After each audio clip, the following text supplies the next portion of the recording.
inside the bottle to give my brains a rest. The world she changed so quickly, I'm sure it's for the best. Fire and water, they making war here behind my eye. The bottle, she promised a better life, but these tears, they cannot lie. Sing to the moon, sing to the stars, sing to the dawn, but sing from your heart. My head is hiding under my arm in pain, great pain. Sing to the moon. Welcome everyone to another episode of Talking Ethix with Corrie and Lulama. This podcast is brought to you by the Ethix app and the Ethix Institute. And that's Ethix with an X. Yeah, but it's a collaboration between the Ethix Institute, Le Suba Difference, and Corrie Campbell. Please watch out for contact details at the bottom. Like, subscribe, hit the bells, jump around. Share, do all of that, please. We want to get ethics out there. And South Africa, I think, ethics has been a big problem. And we all want to live in a very civil and beautiful country. It is a beautiful country. So let's sort out the ethics part. Exactly. I couldn't have said it better, Lulama. It is a huge honor for Lulama and I to welcome our guest today, Professor Jonathan Jansen, who is a professor of education at the University of Stellenbosch, South Africa, and he is many, many other things. We are actually looking forward to that conversation, and I think you'll find that he's an intellectual giant, a very independent thinker, and we cannot wait to hear his thoughts on some of the issues that we'd like to discuss with him. Absolutely. Professor, lovely to see you. I know, we must get a second opinion on that one. Right, first of all, thank you very, very, very much for joining us on this Friday afternoon. And good to see you again. I don't think I've seen you in person since 2010 at Korfsies. Oh man, you have to forgive me. I can't even remember those things. Corrie, I opened your, look what I've got here. I've got your proposal for the University of Free State undergraduate core, UFS 101. I remember vaguely something. And I gave you a nice massage. That's unlikely. Thank you, Prof. So I am Corrie Campbell, or Brendan Greeley, as my alter ego is Corrie. And we've been talking ethics now, Lulama and I, we've done about 7 podcasts now. We're getting into it. But I'm going to leave Lulama to introduce himself. So, pleasure to meet you, Prof. The name's Lulama Qabaka from the Ethix Institute. I'm an ethics and anti-corruption specialist, and I work predominantly with SOEs. So I found myself bolding very quickly since I've gotten into the job. He's also a qualified lawyer and a stand-up comedian. A sit-down comedian lately. A sit-down comedian. Lawyer and comedian don't normally go together. Yeah. Prof, can you tell us a bit about your early life? Starting on the Cape Flats, going to the University of Western Cape, and then on to Cornell and your PhD and what. Could you give us a little bit of background, if you don't mind?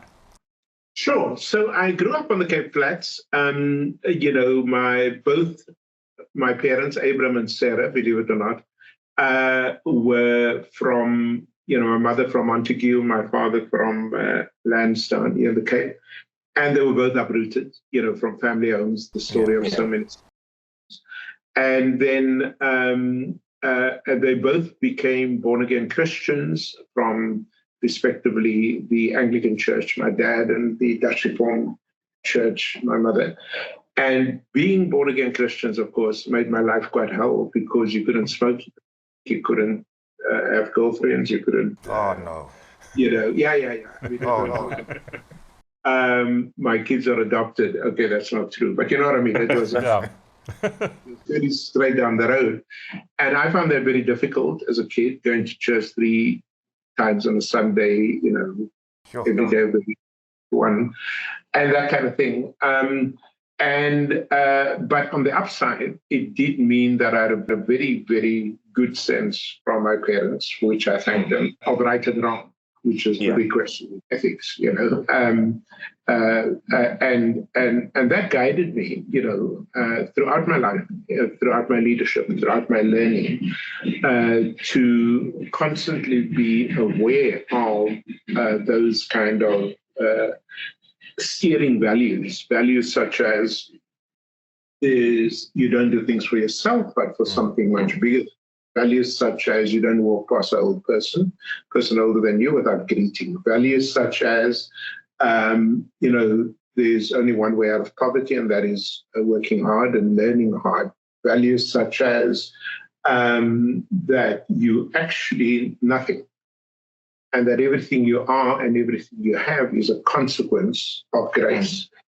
Those are the kinds of values that I have tried to emulate in my parents, perhaps imperfectly, but nevertheless, for that I am eternally grateful, and that you will see showing up whether I was a professor at the university or a vice chancellor or an activist in schools and in education, or so something as simple as most of my salary or what's left of it for children to be able to study at university, regardless of whether they're black, white, or pink. All they needed to do was to be poor. And so I live a good life, not because I've got a lot of material possessions, but because I can see that the little that I have makes a huge difference in the life of people. But the roots of that are with my parents, Abraham. So now that you've moved out, Prof, do you now have a girlfriend? Yeah, no, I have many friends. Been married for over 40 years last year, end of last year. Yeah. Two wonderful children who have, in fact, inherited the qualities of their grandparents. Sure. They're much more spiritual, much more devout than I can ever be. My son raises his two daughters, my granddaughters, with an incredible set of values such as love, such as, So I'm always amazed at how the intergenerational transfer of these values. My wife has been the stalwart in the family, so she's taught these. So they end up in professions where you don't make much money. My son works with children with learning disabilities. My daughter worked in social work and then now in disaster management and so on. So that sense of service, being from my parents. My dad was a missionary at one point. Yeah. I was teaching, and then of course our kids in those disciplines. So it's absolutely wonderful to be in a space where you understand that you don't live for yourself. Yes. And that has given me a lot of energy, a lot of joy seeing that in my two children as well. Fantastic. And then tell us about how you got to, was it first Cornell and then to Stanford? How did that all work out? Yeah, so that was an interesting journey because, as I said, I started off in schools in the Cape Flats. I was always in the middle of the class, I wasn't very smart. I wasn't totally out of it either. And then I met a teacher, my Latin teacher of all subjects, who pulled me aside and told me one day in junior high school that I had potential. I didn't know what the word meant, so I asked my mother, and she said, it means you don't have to play soccer all the time. You can do other things as well. And that changed me completely. And from there, I went top of the class, both in America and here in South Africa, just because of one teacher. Just because of the word potential? Just because of a man that took the time to pull me out of an interval soccer match to tell me that he actually thinks I'm smarter than I think, and that I'm fooling people by not performing to my potential. That was revolutionary for me in those days as a kid, because I didn't like any black kid those days. You didn't have a lot of self-confidence. Yes. Your poor image, you had a poor self-image. Everything around you told you you're not going very far. Yeah. And then I started to do really well at school in the last 2 years, especially. And then my friend went to university, and he said to me, "You're going to university?" So I said, "Why?" He said, "To study." I said, "I just finished studying." So he dragged me off to university, but I had applied then to, or at least showed interest in UCT, simply because it was a very short ride from where we lived. Yes. And two white women looking at me with, it's very hard to explain to somebody who's not a South African those two white English women looked at me with sort of saying, I could see on their faces the nerve of this man. And I can relate to that, Prof. Yeah. We were that first generation that got to multiracial schools, and That's right. I remember my parents had to teach me the basics, moving from a township school. And I remember they taught me, what is your name? And I was like, okay, Lulama, got it. Then they said, where do you live? And I was like, Deep Blue, I've got this. So we get to the class and the teacher says, what is your name? And I tell her, Lulama. And then she says, where do you stay? I'm like, stay, oof. I don't know, live, but stay. So I just kept quiet. Yeah. So they looked at me like an alien. So I know that experience of getting there, and you feel like, what am I doing here? And they're also like, what are you doing here? Yeah. No, absolutely. And so I remember feeling quite devastated, that being the first kid in my school's history at the time to get a first class pass, which was quite a big deal those days, to be told, look, I always tell people English, and particularly if you know UCT English, I always say English is the only language in which you can make people feel small without saying a word. True. And so I had that feeling, and then I was dragged off, of course, had to go to UWC, and I hated it. I didn't want to be in a university that was so very far from my home, which I lived in the retreat. So if you know the layout of Cape Town, that's sort of in the direction of Muizenberg, right? Yeah. UWC is in the direction of Belleville. Okay. Yes. And so I take 4 modes of transport, including my thumb, to get there. And often I was late for class. And science student, I would do labs Monday to Thursday, which finished at 5, which meant that the last bus had already gone. So then you were the club again. So I'd get home at 7, go to church, smelling like formaldehyde, and next morning, 5 o'clock up again to do the trek to Belleville. So I absolutely hated it. And one of the reasons I've spent so much of my time as a dean and a vice chancellor investing in undergraduate education is I want young people to study at university for the first time to have the best time of their lives academically, but also in other ways, because I didn't have it, And that's why I still teach. I don't have to. This morning I taught at 8 a.m. I left home at 5 o'clock to get here in time. 6 o'clock, sorry, to get here. What are you teaching now, Prof? I teach a PGCE class. This is the old HED. These are students who got a first degree in another faculty like science or engineering, and they want to become teachers because they take a year to study teaching. Okay. They are absolutely amazing kids. Very inspiring. They, of course, all get 0 for their first test with me, all years. Because they've never been taught to think, they've been taught to memorize. And so I try to teach them how to think outside of the context of original application, which is difficult for them, even if you went to a Calder's or a Bishop's. But eventually, that's after 3 or 4 months, I get to the top, and then I've got the attention. So I spend a lot of time with the ones who do very well. This morning, I told last time, a few weeks ago, we took the top students. I took them for lunch at Fat Butcher's. And today I announced the top 4, and I'll take them for lunch at Falls College. Trying to give students a sense of what it means to achieve, to be appreciated, to be recognized, the stuff I didn't have. And so I go through UWC and I said, this is, it's horrible. I had a year in which I failed because it was 1976. We, of course, didn't go to classes for a lot of that time because of the Soweto uprising. And there was a lot of talk about solidarity. That was a value I really appreciated learning there. But I hated the place. And also, I'm a pacifist. I can't even, put my finger on an ant. That's how pacifist I am. But if you want to see me go berserk, call me colored. I'm a human being. Yeah.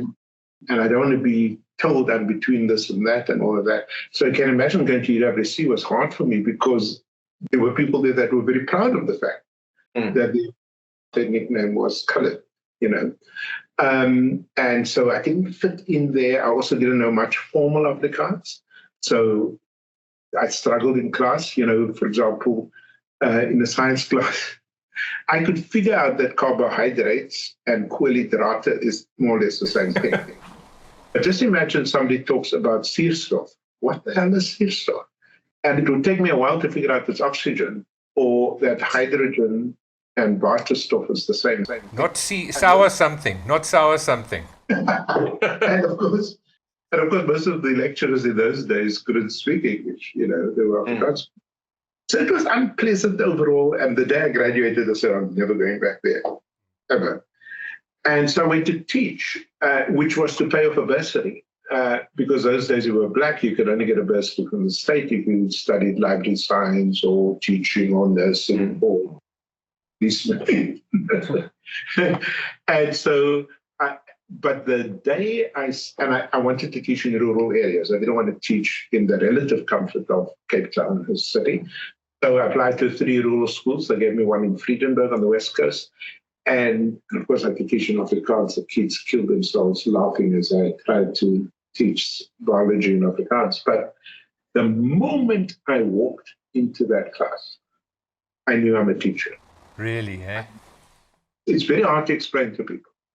But if you can see a child, you're trying to explain, a concept in biochemistry, and you see the child go from a frown to a smile, you can't pay me for that.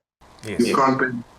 That is unbelievable, and which is why I still teach, even though I don't have to. Yeah. Around that time, I realized there's only so many times you can teach the life cycle of the fern, before you go nuts.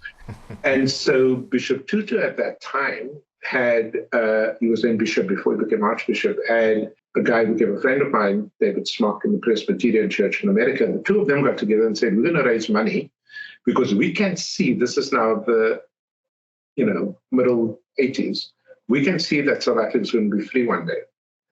I couldn't see that, by the way, but they said they could. We're going to need Black South Africans to get masters in doctoral degrees. And so I applied for one of those with the encouragement of some friends. And to my absolute delight, I was placed at Cornell University, thanks to the Arch. And I was so overawed, that because that changed me again. And I just want to tell you a story which I've told so often, but it's so meaningful to me. I get to the office. This is in upstate New York, not Manhattan, in the rural. Yes, up at the lakes, near the lakes up there. In the Finger Lake region, closer to Buffalo, those areas. Yeah. Cool. And I remember knocking on the door of this famous person whom I wanted to work with, Joe Novak. He was doing work in cognitive psychology and education. I knocked on his door. Yes, a short, white Jewish man with red cheeks. He says, you must be the man from Africa. So I said, okay, I'm not going to tell him that Africa is like a continent. I'm just going to let that slide. And then he did something, since my Latin teacher, that completely changed my life. He left me standing at the door, turned around, went to a bookshop like the one you see here, pulled out a manuscript, the pre-book thing. And he says, this manuscript should have been with my publisher last week already, but I kept it for you because I need your feedback before I send it off. Man, did I wet myself, because I'm a high school teacher. This thing had words like epistemology and ontology. Yeah. What is that? But you know what? As I went home terrified, to do a typewriter response to this work, I realized what he was doing. And this is the absolute amazing thing about American higher education. Their schools are in trouble, but the top universities are really good. He was telling me, for the first time in my life, a teacher told me, you have something to say. Go for it. Have something to say. And I'm sure I wrote a lot of gibberish, but I tell you, that changed me. And by the end of the 2 years of the master's, which I thought that was going to be really hard, my professor came and said to me, you're the best student we've ever had in curriculum theory. I said, you're kidding me, right? He said, no. I went to Dogs, the dean of the graduate school. We're going to give you a PhD bursary, fully covered to study. Wow. I thought to myself, wait a minute. If he thinks I'm good, maybe I should apply to other universities. So I applied to University of Wisconsin, where I really wanted to go, Madison, Harvard University, and Stanford. All three accepted me. But Stanford called first, and Stanford, the professor there, whom I knew very well from his work, he said to me, we'll pay for you and your wife and your child, and we'll give you a job to earn your own money, and all your studies are covered for 4 years. We want you to come to us. So you said no. I then said, I've had enough of the cold weather, going to California, and again. So, just to put this, I've just written a memoir that should be out with Jonathan Ball in September. And when you write a memoir and you look at the arc of your life, you tend to think about things. Mm-hmm. And this said to me that there was a whole lot of people along my journey. And they don't know each other, by and large. But it's as if they conspired to make you do well. I mean, how did this guy know I didn't have 20 Rand those days for registration? Yeah. How did Bishop Tutu know that there's this kid from Retreat, I mean, even the name of the place means going backwards, I mean, how did he know? So I'm very, very grateful. And I was so grateful. I went back to the community that raised me in December. I bought a whole lot of apples, for 180 Rand, and I sold it for half the price. The first half an hour, people came and said, no, we don't believe you. These are rotten things in here. Mm. Why are you hampers for half the price? Then I opened it up and they saw what was in there. And I was out of hampers within 30 minutes, So, but they said, why did you do this? I said, because I'm writing a memoir and I'm trying to think of ways of just saying thank you to all of you, giving me a reason to believe. It seems like it's a big thing, Prof, with you that because you were given chances and you took them with both hands, it seems to be a big thing for you to pay it forward. Yeah. That's what I'm picking up. Yeah. No, I think that's right. And that's before we had language like pay it forward, the time was an agricultural metaphor. You will know this in many of our communities. If you got something like education, your parents will tell you, you've got to plow back, plow back into that community, whether it's your siblings or whether it's your neighbors. And so, right, that is something very big to me, which is you've been blessed. Yes. Bless others. Do you look for people with potential, like the arts, the teacher at your school, the Latin teacher said this guy has got potential, or are you more general in the way you pay back or pay it back? Great question. So both. So this is how I do it. Just to give you, I've right next to the home where I grew up in the retreat. There's a school called Crestway. They got the worst results in that district. I put up my hand. I called the Department of Education in the Western Cape. I said, I'm volunteering my service to turn the school around. I've done this in the Free State, as you guys might know. Mm-hmm. I've done this in KwaZulu-Natal when I worked there as a professor. I want to do it here where I grew up for the school. I leave home every morning at 6 o'clock. I get to the school before anybody else except the caretaker. And I welcome the kids of the day. And there's two kinds of kids I look for. Yesterday, the principal and I and the grade 12 teacher took the top 10 for breakfast at Brassbell. They've never been to Brassbell for breakfast. Sure. And to them, if you increase your marks by 10% between now and the June exam, I will personally give you 1,000 to motivate you, etc. So I love looking at excellence. I lead the Future Professors program and only looks at the top layer of academic, in the 26 public universities. But I also look for the kids way at the bottom. Right. We have no chance of ever going to university. So I want to tell you very briefly this. You can edit it out if you don't want. No. We're loving this. Please carry on. So a kid gets thrown out of the school where I'm now working on a turnaround strategy with the school. So I said to him, Leon, why are you out of your class? Oh, so the teacher said I did X, Y, and Z. I said, can I ask you something? Why did you even bother to come to school?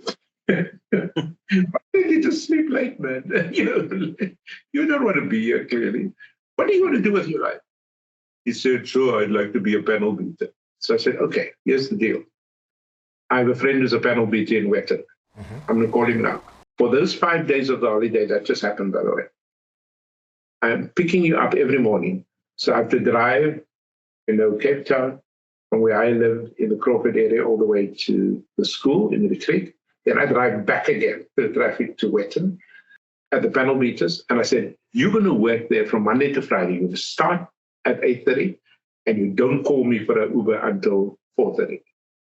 Okay?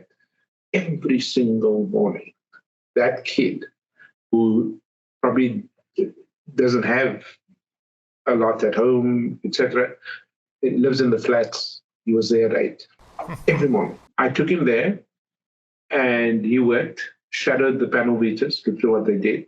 They gave him small amounts of work every day. And at the end of the week, the panel beater says to me, I want that kid back for the next holidays so that I can mentor him. I paid him 200 Rand a day out of my pocket, and you had to see that kid's face, So there's no way he's getting to university. Not because he's not smart, but because he's smart in other things, And so my approach is to look both at the kids that do well, but also the kids who do well in other ways. Yeah. That brings us to your book.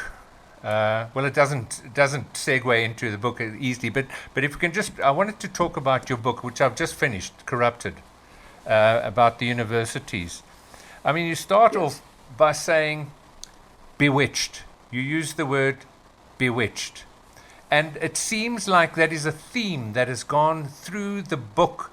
You don't use the word again, but it seems like there's something bewitched about what you've been writing about in the book. Yeah, you know what's very interesting? I actually wanted that to be the title of the book.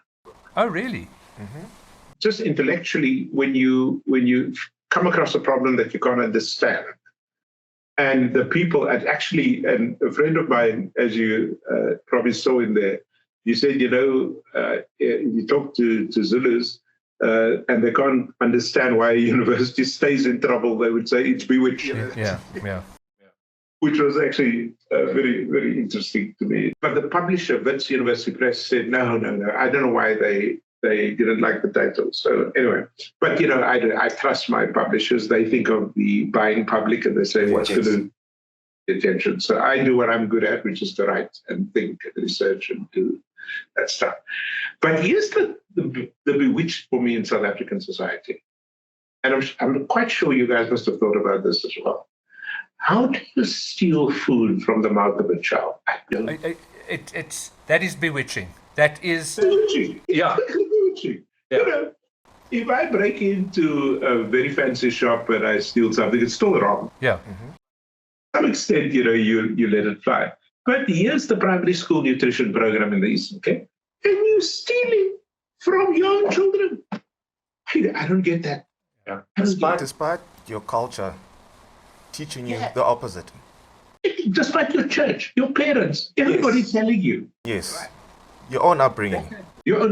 That I don't get. How do you, knowing that this is infrastructure money at 48, to build residences so that children who come from the deep Eastern Cape, place to live and stuff. How do you steal that money? It's bewitching. It is bewitching. And mind you, these are people who probably come from the same background. Yes. Because, I mean, you read right through the book, the dysfunction. The dysfunction is the word that's used, and I've got it here in my notes. I've got logic. There is no logic to it. But what segued into the book was actually when you told that youngster, and you helped that youngster out to go to the panel beater. That used to be the job of the technicon. Back in the day, that child would have gone to a technicon to become a plumber, a panel beater, an electrician, all those sorts of things. Shouldn't that be brought back somehow, or how can we bring it back? Because it's a huge loss, in my opinion. We should bring it back in force, right? The stigma associated with working with your hands is so deep in our communities that you associate, and here, the ideology of apartheid, black people work with their hands, white people do clerical and other. Sure. That thing is very deep. And so I have to convince my students that nobody just works with their hands. You work with your mind and your brain and your hands. The hands don't move on their own. Yes. even surgeons. I just did a book in which one of the most amazing chapters is by a surgeon, a kidney surgeon, a friend of mine. And did you know that a lot of the knowledge of a surgeon when you're doing a transplant of a kidney is what you feel with your hands? Exactly. Yes. And then you decide, no, this is a left kidney that needs this kind of rotation. Oh, no, this field. I just went to check for testicular cancer, for example, and my doctor, put his hands on the relevant organs. And I said, look, just level with me. Is this cancer? He said, no, this is the wrong field for cancer. This is more likely an infection. He's working with his hands. Yeah. He's telling the hands what he's feeling. That is true for a panel beater. That is true for, an electrician. You don't just put your hands on the wires, you sort of feel what kind of, problem. Otherwise you die. Otherwise you get killed. Yeah. So we need to overcome that stigma. By the way, this is not just true in South Africa. In every colonized country, there is that stigma associated with vocational, technical, etc.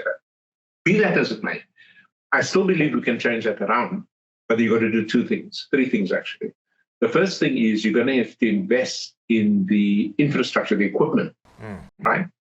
Make students feel I am working here with the engine of the car. Here's a model that I work with, and it's up to the date infrastructure. Because today, you've got to bring AI into this discussion. Exactly. Taking out an engine anymore. That's the first thing. The second thing you got to do is to make sure that the people who teach are technicians of high quality. In a lot of our TVETs, we take teachers from the school and say, oh, here's a postcode. What the hell do you know about technical and vocational as a social sciences teacher? You know what I'm saying? And the third thing is to change the culture of those places. So when people say to me, but in Germany, I say, no, in Germany, they've sorted out those three things. The interest, the quality of the technicians, and the culture of that. So it's not a shame in Germany to work for BMW. In fact, you'll probably earn more money than the degree or whatever the case might be.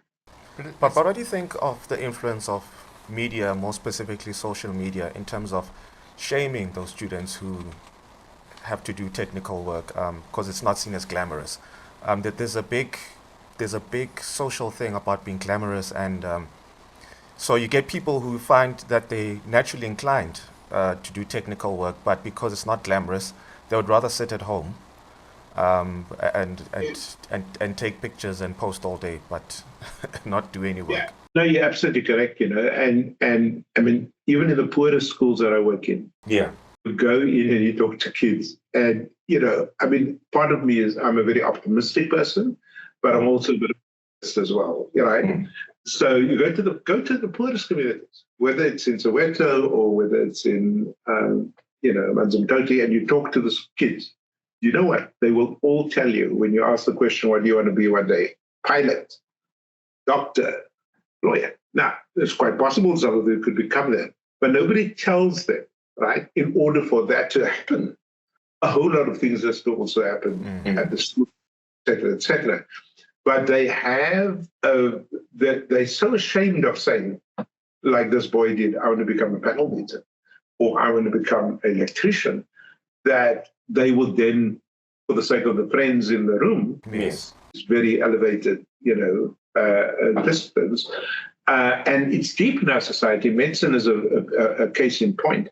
I've never understood why in some of our communities, people would literally come into my office here and say, can't you help us? My kid wanted to be a doctor since she was a little girl. I said, that's total nonsense. Who knows what they want to be at the age of 6, But it's that status symbol that the professions and leaves out others. And we've got to change that. But you can't change that as a policy. You've got to change that as a practice. That is, you value people. So everywhere I go, I talk about this boy at the panel meeting so that other children can realize there's no shame, in being a really good panel beater. And by the way, you'll probably make more money than us professors. Exactly. Exactly. Like I had a young nephew who knew he wanted to be a plumber from the age of 12. He's now flying. He's now absolutely flying, and he's a great plumber. But it's not just about the plumbing. It's about water flow and where do you get your water. It's geography and all those sorts of things. Listen, it's physics, it's chemistry. I mean, all of that stuff rolled into one. Absolutely. But how does one change? How does one change this? What does one do? I know someone in your position. You talk about it, but what needs to happen?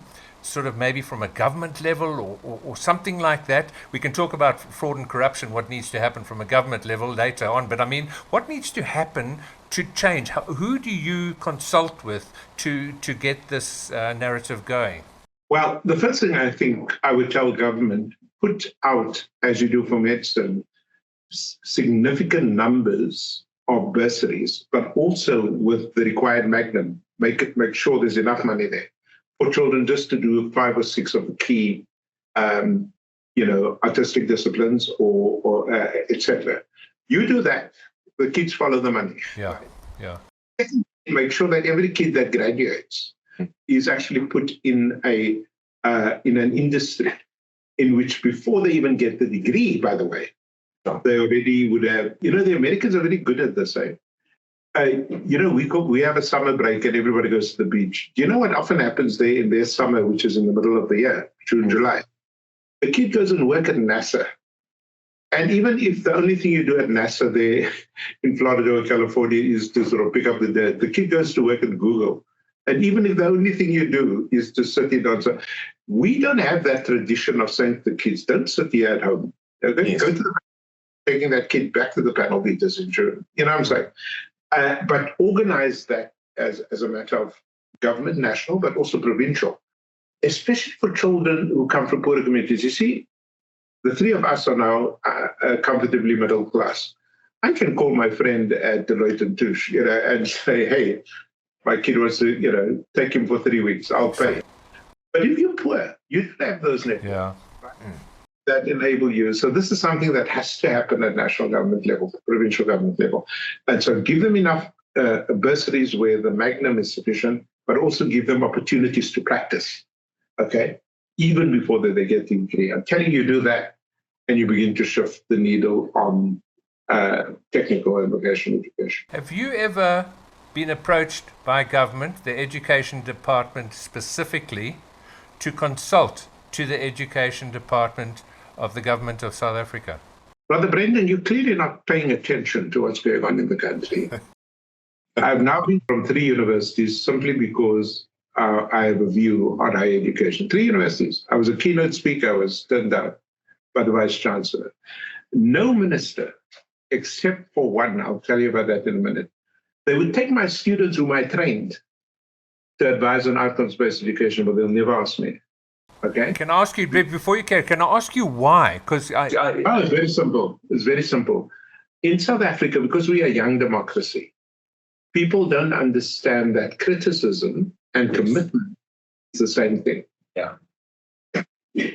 That you nail on the head. Nail on the head. So I work 18 hours a day for my country, for the children of this country. Okay. And so nobody ever doubts, I think, my commitment to make sure that our country works, particularly for poorer children. But I also have an independent voice. Tuli Madonsela said something so. She's a colleague of mine here at Stellenbosch. She said something so wonderful the other day. For the first time, she's very articulate around issues that many of us struggle to see. She said to me, JJ, what your problem is? You don't belong in anybody's camp. Yeah. Yeah. Good. Yeah. And I think if you look at countries that are highly individualistic, like the US, Germany, as you mentioned, they're able to get it right because we can sit in one place and not agree but work together. Here we still have a flock mentality, which is why even whistleblowers get punished so severely because you've moved away from the groupthink. And once you move away from groups, so we discourage groupthink. When we move this way, we all have to go that way. And which is why I think even from the technical side, until there's a role model that everyone is following, that's sort of encouraged, or they've seen some cool guys doing panel beating, working with their hands. Until that doesn't become glamorized, unfortunately, because of the way we are here, it's not going to shift. Thank you for that. I should say Naledi Pandor, Minister Pandor, who used to be in education, now Dirko, the international. She used to be she was the only one, and she got a lot of flack for that, by the way. She was the only one who would call me and say, there's 2 universities that are dysfunctional, Mangosuthu University of Technology, Durban University. I want you to go sort it out. And I went. I went immediately because for me it's national service, right? So I've never, when it's been an invitation and it's rare, said no, because I understand I have a duty, to education, to higher education in this case. So, but the others got us, Sibusiso Bengo, Angie, or Sheikha Bladens, they wouldn't touch me with the barge. Nothing. Not once. They'll take my students, but not me. But that's why you can say, and I'll quote from the book, a corrupt government sends a message that corruption is tolerated, the powerful can evade accountability, and wrongdoing can be explained away. I suppose that's why you can make statements like these. I suppose if you were too close to government, maybe you couldn't. I don't know. You're never going to get there. You would have been there already if you were going to get there. No, and I have friends, and it is really, there's a beautiful word in the English language called obsequiousness, In Afrikaans, they call it gatkruipery. Brown nose. Yeah, exactly. I can't believe you can contort your body into so many different forms as you suck up to power. I'm sorry, man. Life is too short. Jesus is coming. Yeah. Yeah. When we look at in the corporate sector, a lot of the unethical fallouts happen because of corporate arrogance. And I see in your book you do touch a bit on that. So how much does intellectual arrogance stop us from actually progressing? When we look at public sector corruption, it's real, obviously. Sure. Talk enough about private sector corruption. Just imagine. And the private sector has sort of given an impression of itself as being above the fray. We know what we're doing. This is still a mystery to me. One of those other bewitched questions. How do some of the smartest guys in the financial world wake up too late to realize that Marcus Joseph was screaming? Explain that to me. That to me. I know Johnny Marcus was clever. Nobody's too clever not to be found out. Yeah. I'm not talking about lightweights. You know what I'm talking about. Yeah. On those boards, are you telling me you didn't do your due diligence? Didn't you look at your accounts from time to time? Didn't you check out your German? You know what I mean? And that's because of the assumption I know what I'm doing, right? He knows what he's doing. Sure. Every person will tell me, he's very smart. I'm sorry. Look, I'm not in the financial world. I'm in higher education, but I can tell you how easy it is to find out when somebody is, rolling you over. But you're right. We don't talk about. I've not had people answer that question deeply and consistently enough. How did you not see this coming? By the way, the same is true, obviously, on a global scale with financial crisis, the global financial crisis. Are you telling me you didn't see this coming? Yeah, absolutely. Anyway. Absolutely. And it's quite interesting you bring that up. Steinhoff's corporate report, the annual report, for 6 years said we've got no controls in place to deal with ethical compliance. Is that right? And yet investors went, you go, Marcus. Yeah, we trust you. We trust you. There was the journalist in the documentary who actually saw it back in, I think, 2010 or 2011. And he was told to shush. And he was just told to, Futsak, go away. Yeah, go away. You don't know what you're talking about. We're making big bucks here. But I suppose justice has finally arrived. Like, you talk about, what's his name, the chap in America,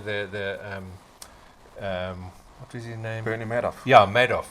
He was caught, he was sent to jail, and whatever, in 2 years. Blankenfried or whatever was caught, tried, sentenced, and sent to jail. All in the time that Marcus Jooste has done his whole... so we are very slow, and as Shamila Batoy says, we're trying to fix the aeroplane while we're flying it. Yes.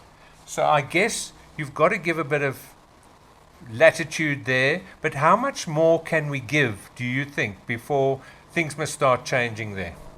Look, I think a big part of this problem, if I listen to the experts, is the way, like Dennis Davis and others, is the way in which under Jacob Zuma you hollowed out all of those, disabling them from it. But even with politicians, I mean, do you know how hard it is to get a politician to be fired, let alone go to prison? And you've seen that more recently as well with a cabinet member, a senior cabinet member. So a lot of this has got nothing to do with the hollowing out of the state's capacity to prosecute. A lot of this also has to do with political will, our unwillingness to take on. I mean, by the way, you're seeing the same thing with Donald Trump at the moment.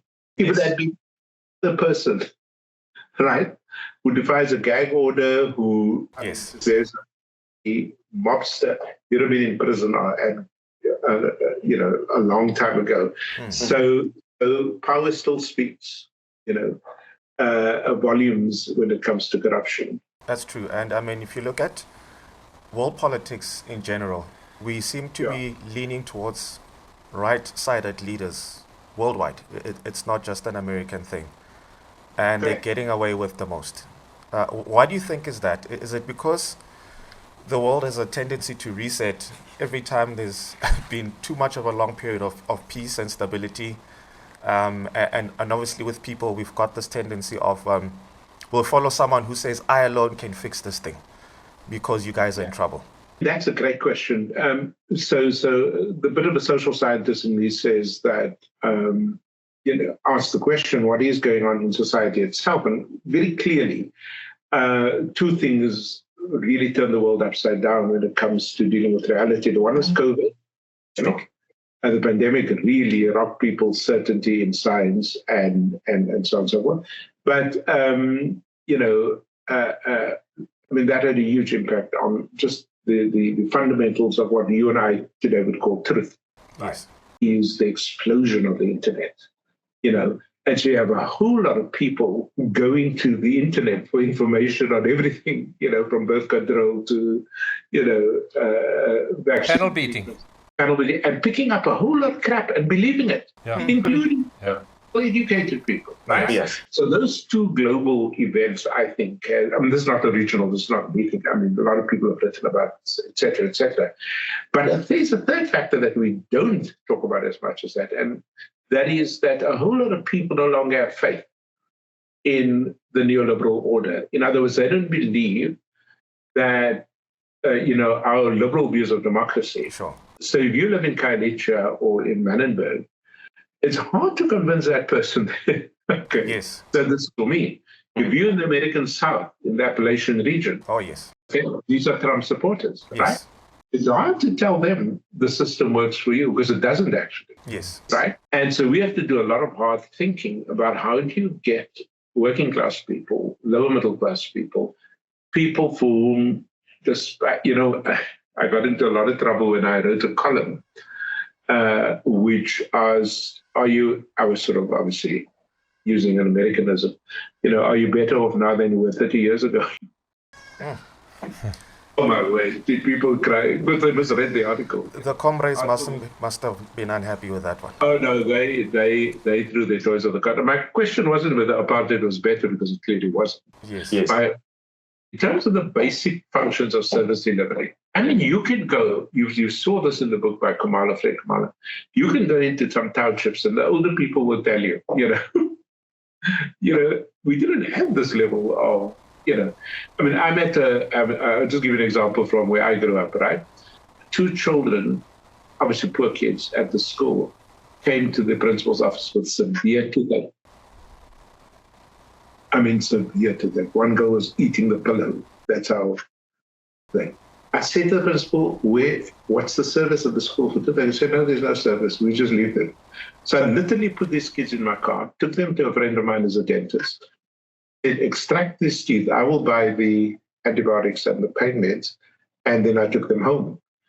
Did you know when apartheid years, they would actually send somebody to check your eyes as a kid? They would send somebody to check your teeth. Mm-hmm. They would soup and bread on a Monday. Monday and Friday was milk and bread, soup in between. wasn't like a flashy meal, but there were some basic kinds of services, The township used to call it malibisi. Is that right? I love that word. Yeah. That's right. I heard that somewhere. Yes. So, but you look at the desperate poverty today, that a kid must stay in school for 6 hours with an unbelievable dental thing, and nobody cares a damn. For those people, it makes sense to pick up a stone. It makes sense to burn down the mayor's office. I'm not saying this is right. Don't get me wrong. But when you just say the system doesn't work for me, that is why the EFF is flourishing. Yeah. As a major player, because they pretend not to play by those rules. Yeah. Sure. Just a good story about leadership today, or yesterday, I think it was in the Financial Mail, about Kisweta and SARS. How well they've done, and he's now been offered an extension to his contract. So, right. and it's actually he's getting credit as a good leader in SARS. So I wanted to ask you your thoughts on what makes a good leader. Are they born? Are they taught? Is it a bit of everything? Why are we so deficient in South Africa, especially for servant leadership, possibly, or those sorts of things? How does it work, do you think? Yeah, Edward Kisweta is a good friend of mine, but he's not alone. There are many Edward Kiswetas, as you know, just in the corporate sector or in the state sector and so on. I just had spent a day with him the other day when we were talking about corruption in leadership, in education, etc. I think one of the reasons is that people are beholden to power. The most ethical people, when they step into an arena in which they have power, they behave in really weird ways. So, for example, one of the reasons the coalition politics won't work in South Africa is a lot of those smaller parties, if the ANC drops, as I think it will, below 50%, a whole lot of those parties have never had power before. True. This is a monopolized power, as a majority party. And so this explains why you can have 4 mayors in 3 months in Joburg. Because you don't know how to handle power, So that's one of the reasons people, become, and then you have people like Edward Kisweta. You have to look at how they get brought up.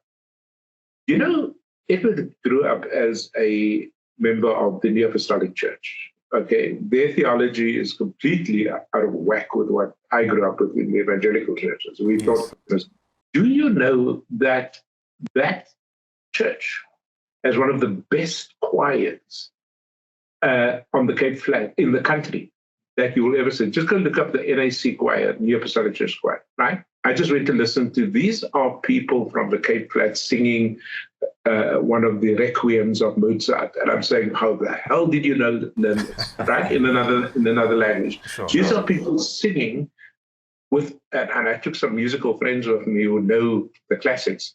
And there's this top class singing different parts of Handel's Messiah now when we had Easter. Right?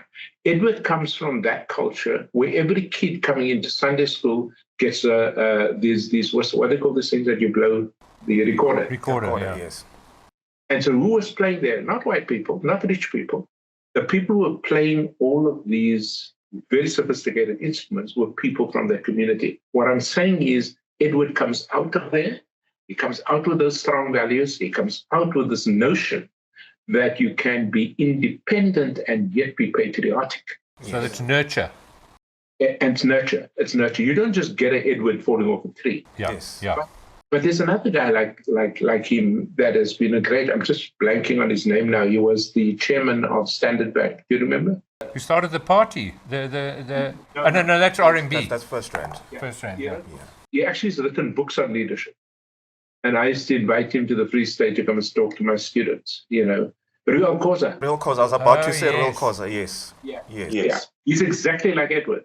Yes. Deeply principled, Anyway, so again, the good news is, as you say, we have those people, right? And can you imagine if we screwed up SARS? And SARS was in the balance a decade ago. Then we don't have any money to give the services that that we need. So that's what gives me hope. The government doesn't give me hope. Ordinary people give me hope. Yeah, yeah. That is so true, Prof, because in my experience working with, especially in the public sector, I've come across a lot of good, ethical, independent leaders. Yeah. Obviously, and they try to not make waves and go against, but they find smart ways of working around all the political interference. But you can see them, they move the needle one step at a time. So if these guys move them 5 times that way, they'll move 6 times this way. At least it's a net positive instead of a net negative. We've got about another minute. It said just now we had 5 minutes for this meeting, so I think we're going to have to call it a day, Prof. It's a pleasure. It has been wonderful speaking to you, and thank you so much for your time. Really appreciate it on a Friday afternoon. Yes, we could have gone on another 3 hours. Yeah, I think we easily could have gone on for another 3-4 hours. I mean, I've got your knowledge in the blood. I've got corrupted. We've got all the books here, and everything. Deep collusion. We've had Cynthia Stimple on here. The SAA lady. Hijackers. What was hijackers on board? Yeah. So we're really getting a body of work together that we're hoping is making a bit of a difference, and we're going to get it out there. So thank you so much. Really appreciate it. Thank you. Thank you so much, Prof. Lovely to meet you both. Likewise, say regards to the family. Thank you, Professor Jansen, for that interesting conversation. And I think, Corrie, you'll agree with me, this could have gone on for 3 more hours. Man has got such a wealth and depth of knowledge that I'd love to have a discussion with him again. Absolutely. Thank you, Prof. And thank you to you viewers for staying tuned. And please leave comments behind. We'd love to get your views, find out what you're thinking, and make suggestions so that we can see how we can incorporate it in the upcoming episodes. So thank you very much. Thank you. The bottle she promised a better life, but these tears they cannot lie. Sing to the moon, sing to the stars, sing to the dawn, but sing from your heart.